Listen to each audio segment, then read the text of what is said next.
Halo, Assalamualaikum warahmatullahi wabarakatuh. Selamat pagi, selamat sejahtera bagi kita semua. Semoga kita semua diberikan kesehatan oleh Allah Subhanahu wa Ta'ala. Walaupun masih dalam keadaan pandemi, maka kita harus tetap semangat mengikuti pelajaran. Dan tidak lupa, Pak Edi selalu mengingatkan untuk selalu menerapkan protokol kesehatan, yaitu 1. Pakai masker, ya. Kemudian 2, cuci tangan. Yang ketiga, jaga jarak, jangan sampai terlalu dekat dengan orang-orang yang berkerumun. Nah, untuk pelajaran selanjutnya, anak-anak saya mohon untuk memperhatikan video di bawah ini. Nanti sobat belajar bisa langsung saja menyimak pada layar apa saja tujuan pembelajaran yang akan kita capai pada video pembelajaran kali ini. Nah, sobat belajar, langsung saja kita mulai ya. Pembelajaran hari ini sudah siap dan tetap semangat. Ayah, jika sudah besar nanti, aku bercita-cita menjadi seorang arsitek seperti teman ayah Paman Fadli. Apa sih hebatnya menjadi seorang arsitek? Kamu mau tahu? Ayah akan menjelaskan padamu kehebatan seorang arsitek itu. Mari kita membaca ya, sobat belajar. Tahukah kamu? Kita akan membaca tentang bangunan Candi Borobudur. Candi Borobudur merupakan candi Buddha terbesar di Indonesia. Arsiteknya bernama Gunadarma.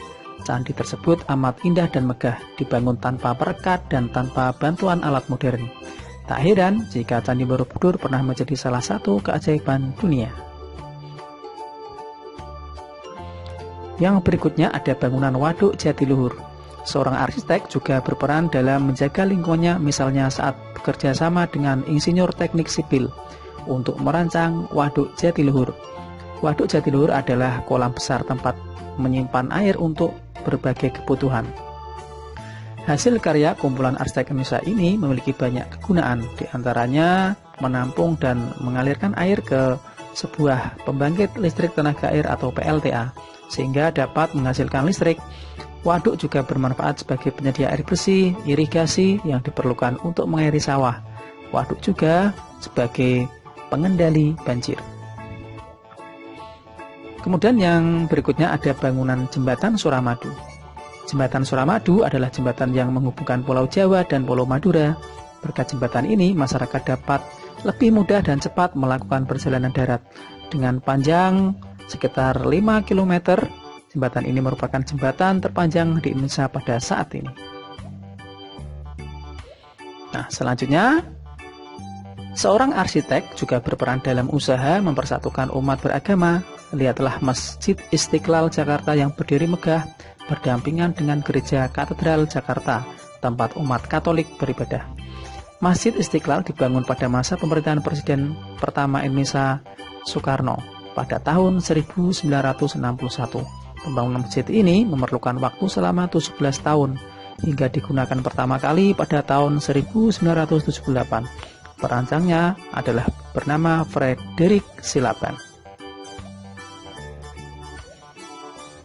Nah, mari berlatih sobat belajar, lengkapi di diagram berikut ya. Kalian bisa menggunakan berbagai sumber untuk mencarinya. Yang pertama, apa kehebatan lain seorang arsitek? Apa sobat belajar? Ya, kehebatannya bisa membuat bangunan yang berguna bagi kehidupan masyarakat. Kemudian, diagram yang berikutnya, jenjang pendidikan apa saja yang harus ditempuh untuk menjadi seorang arsitek? Ya, tentunya harus menempuh pendidikan sarjana jurusan teknik arsitektur di lembaga perguruan tinggi. Yang terakhir, keterampilan yang harus dimiliki seorang arsitek. Seorang arsitek harus memahami bidang geometri, matematika, dan fisika di antara ilmu terkait lainnya. Arsitek juga harus berhubungan dengan kreativitas mengolah bentuk.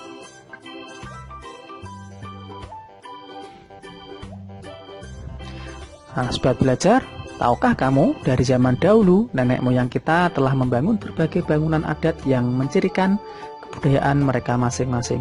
Setiap suku memiliki ciri bangunan dan tempat tinggal yang berbeda, sesuai dengan kebutuhan dan kebiasaan masing-masing. Pernahkah kamu melihat bentuk rumah adat dari suku yang berbeda-beda? Tentu pernah ya sobat belajar.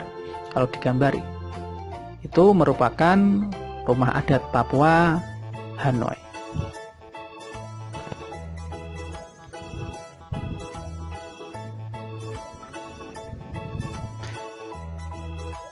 Coba sobat belajar perhatikan gambar rumah adat dari Kampung Naga, Jawa Barat berikut ini. Bacalah dengan seksama keterangan tentang rumah adat mereka.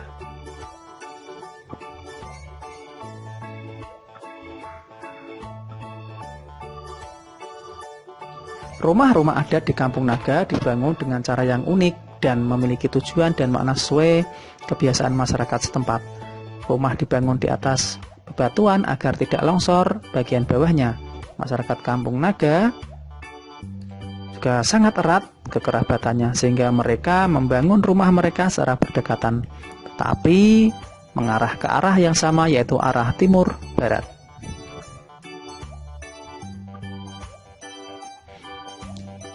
Semua rumah akan menghadap ke arah Sungai Ciwulan yang berada di depan gerbang masuk kampung tersebut.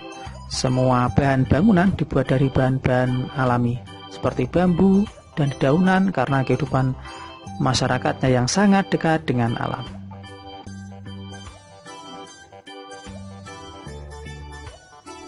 Ayo mencoba ya sobat belajar. Coba kalian cari informasi tentang rumah-rumah adat di Indonesia, kemudian cari kegunaannya, bagaimana masyarakat menggunakan rumah adat mereka. Kemudian kalian bandingkan keterangan yang kamu peroleh antara keduanya. Carilah persamaan dan perbedaannya. Nah, contohnya seperti berikut ya sobat belajar, indahnya keragaman budaya Indonesia. Nah, nanti kalian cari gambar rumah adat, kemudian kalian tulis apa manfaat dan kegunaan rumah adat. Nah, contohnya di sini saya mengambil rumah joglo dari Jawa Tengah. Kemudian manfaatnya apa sobat belajar? Sebagai identitas suatu suku bangsa ya. Kemudian rumah joglo ini gunaannya biasa digunakan di antaranya untuk pertemuan, pagelaran seni wayang kulit, tari-tarian, serta upacara adat. Kemudian yang berikutnya saya mengambil contoh rumah gadang dari Minangkabau ya sobat belajar. Manfaatnya sama sebagai identitas suatu suku bangsa, kemudian menjadi ciri khas tersendiri ya sobat belajar. Gunaannya rumah gadang dapat dimanfaatkan sebagai tempat musyawarah, pewarisan adat, dan upacara adat. Nah, sobat belajar, selanjutnya kita akan mencari persamaan dan perbedaan kegunaan manfaat rumah adat tadi ya. Nah, persamaannya tadi sama-sama menjadi identitas suku bangsa Indonesia, kemudian sama-sama bisa dijadikan sebagai tempat tinggal. Perbedaannya, desainnya tentu berbeda ya sobat belajar. Kemudian terdapat filosofi bangunan yang berbeda. Yang terakhir, memiliki sejarah budaya yang berbeda.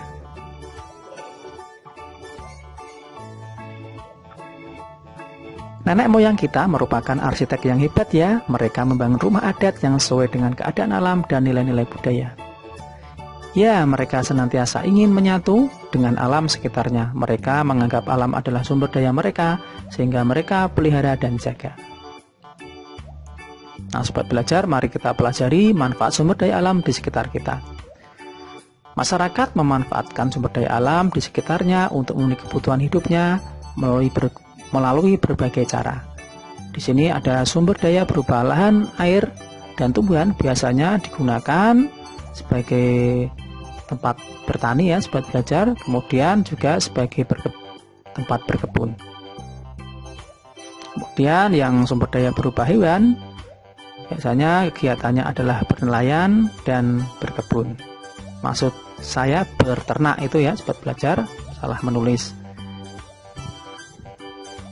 Kemudian untuk kegiatan lainnya selain itu, biasanya kegiatannya adalah kegiatan industri dan kerajinan.